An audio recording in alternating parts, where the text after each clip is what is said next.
I'm Pamela Brown in Washington. Welcome to our viewers in the United States and around the world. You are in the CNN newsroom on this Sunday evening. And we go to breaking news just into CNN. President Joe Biden is expected to repeal the ban on transgender individuals serving in the military. Now, this could come as soon as Monday, according to a source familiar with the plans.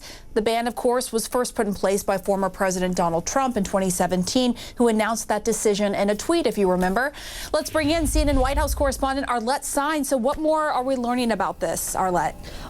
Well, Pamela, President Biden is looking to make good on a promise he made during the campaign, and that was to repeal this ban on transgender individuals from serving in the military. He has long said that he would repeal this, and a source tells me that it could come as soon as tomorrow. Last week, White House Press Secretary Jen Psaki said that that would be among the first executive actions that the president would sign in the opening weeks of his administration. And you'll remember that President Trump announced this ban on the military back in 2017 in a very abrupt way. He did it via a tweet, and it wasn't actually implemented until a further review process from the Pentagon about a year later. But what President Biden is doing once again is undoing some of those policies from the Trump administration. That includes tomorrow. He is also expected to reimpose a ban on travelers who have recently traveled to Brazil, the United Kingdom, Ireland, and other European countries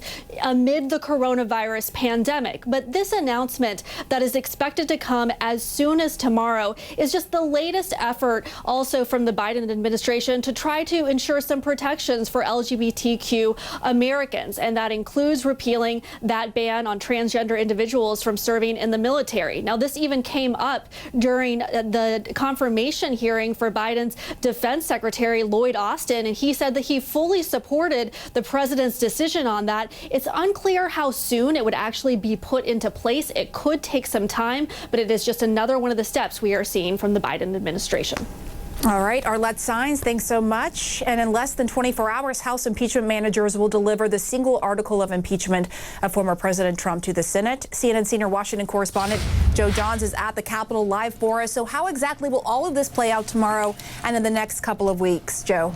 Pamela, a little bit of history, a little bit of custom. Tomorrow evening, the 9 House impeachment managers will take the long walk from the House to the United States Senate, where they will deliver and present that one article of impeachment to the United States Senate. Now, after that, there's going to be a 2-week period until February 9th, where we'll see sort of an exchange of legal documents more likely seen in a traditional trial. We're going to have a summons. We're going to have an answer filed, presumably from the president's lawyers to the United States government. And then after that, we're going to see a pre-trial brief written by the impeachment managers before the trial begins.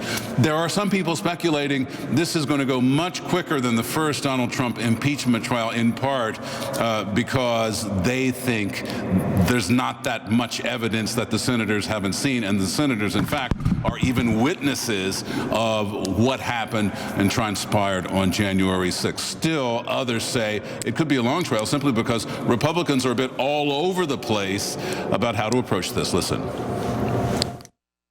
I think the trial is stupid. I think it's counterproductive. We already have a flaming fire in this country, and it's like taking a bunch of gasoline and pouring it on top of the fire. I think it's a moot point, because I think right now Donald Trump is no longer the president. He is a former president. Constitution, and I think, and I know that there are other people out there that may disagree with me, but Article 1, sections, I think it's 6 and 7, specifically point out that you can impeach the president, and it does not indicate that you can impeach someone who is not in office. The preponderance of the legal opinion is that a impeachment trial after someone has left office is constitutional. I believe that's the case. I'll, of course, hear what the lawyers have to say for each side, but I think it's pretty clear that the effort is constitutional. You'll remember that the Senate now is 50-50 after the election. So that means that you'll need 17 more Republicans to vote for conviction if all Democrats, all 50 Democrats, voted in favor of conviction also. And apparently those numbers are just not there yet. Pamela, back to you. All right, Joe Johns, thanks so much. Live for us from the Capitol. And this weekend, we're learning more about the lengths that Donald Trump was willing to go, telling the lies that he was willing to tell, the people he was willing to pressure to keep himself in office. The Wall Street Journal today is reporting that Trump pressured his Justice Department to go directly to the Supreme Court to overturn Joe Biden's victory. CNN's crime and justice correspondent Chen摰邀joins us now. So, Chen摰, what more are we learning? Yeah, it was under the Attorney General, Bill Barr, that this happened, that the president was putting pressure on top officials at the Department of Justice to try and file a lawsuit with the Supreme Court to see if they would overturn the election. The Attorney General and other senior officials at the Department of Justice said they don't have any legal standing. They had no legal rights to file this kind of a lawsuit, so they didn't. That was early on, right? So there was another part that we learned of. Friday, the New York Times was first to report, and we've since confirmed that after Bill Barr left, the acting Attorney General, Jeffrey Rosen, was in that spot, and that the president was contemplating having him removed from the acting Attorney General role to replace him with someone who would more likely file a lawsuit or act in the ways that the former president wanted.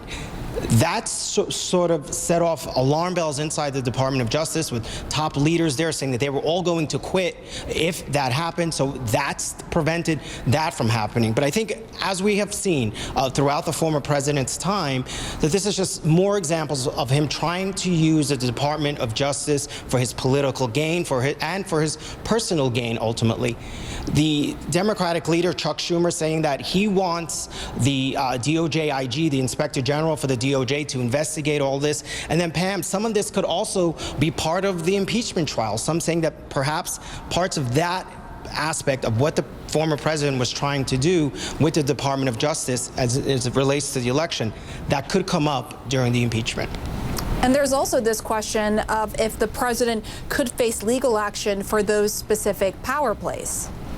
So certainly that is a possibility. The fact that he asked DOJ lawyers to go and try and fight this out in the Supreme Court is one thing, but more significant is the idea that he thought about removing the acting Attorney General and replace him with someone who would be more favorable to him and to do the things that he would want him to do is certainly more troubling and could potentially land the former president in some kind of trouble.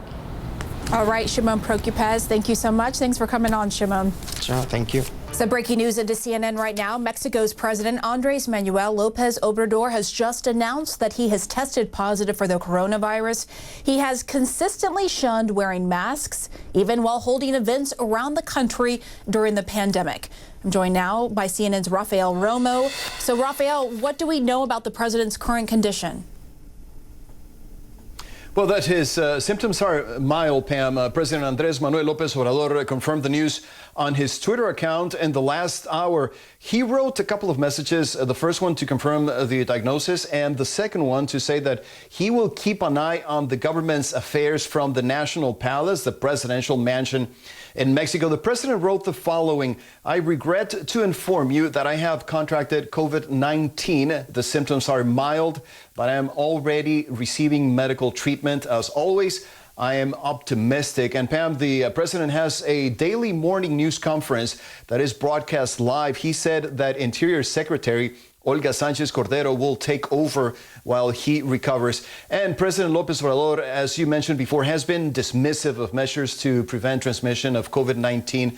In the past, he has been seen in public many times without wearing a mask, and he travels around the country meeting with officials and people and not keeping a healthy distance sometimes. He's one of several heads of state in the region who have contracted the virus, including Jair Bolsonaro, the president of Brazil, and Honduran President Juan Orlando Hernández. Of course, former President Donald Trump also had COVID-19. Pam?